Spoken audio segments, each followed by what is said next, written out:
मराठा मोर्चामुळे पुण्यात traffic jam झाले। जुना मुंबई पुणे रोडवर ट्रॅफिक जाम झाल्याची माहिती मिळते। मोर्चामुळे खडकीजवळ वाहतूक कोंडी झाली। एक मोठी बातमी आपण या ठिकाणी पाहत आहोत। पुण्यामध्ये मराठा मूक मोर्चाचं आयोजन करण्यात आले आणि या मोर्चामुळे ट्रॅफिक जाम झाल्याची मोठी बातमी आपण या ठिकाणी पाहत आहोत। जुना मुंबई पुणे रोडवर सध्या वाहतूक कोंडी पाहायला मिळते।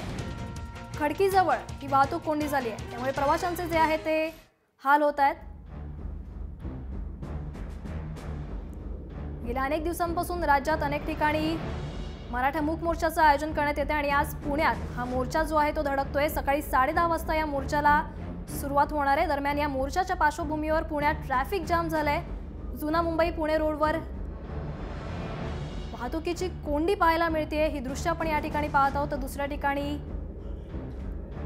पुण्यात मराठा मोर्चाचं आयोजन केलं आहे, ती दृश्य आपण या ठिकाणी पाहत आहोत। वाहतुकीत अनेक ठिकाणी बदल करण्यात आलेत, मात्र तरी देखील ट्रॅफिक जाम झाल्याची माहिती या ठिकाणी मिळते। जुना मुंबई पुणे रोडवर ट्रॅफिक जाम झालंय। या मोर्चामुळे खडकीजवळ वाहतूक कोंडी झाली आहे।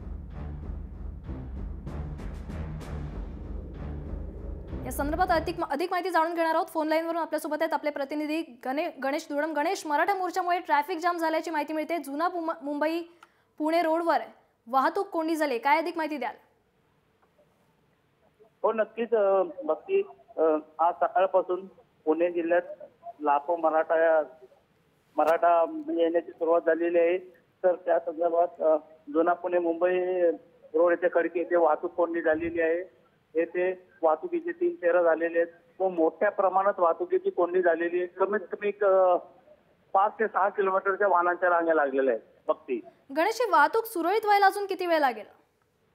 भक्ती, तसं पाहायला गेलं तर वाहतूक सुरळीत होण्यास खूप उशीर लागणार आहे, कारण इथे येणाऱ्या जे मराठा समाजाची संख्या मोठ्या प्रमाणात असल्यामुळं वाहतूक सुरळीत होण्यास अवघा अजून कमी 4 ते 5 तास लागण्याची शक्यता आहे। नक्कीच धन्यवाद गणेश या संपूर्ण माहितीबद्दल। तर मराठा मोर्चामुळे पुण्यात ट्रॅफिक जाम झालंय। जुना मुंबई पुणे रोडवर ट्रॅफिक जाम झाल्याची माहिती मिळते आणि या मोर्चामुळे खडकीजवळ वाहतूक कोंडी झाली आहे।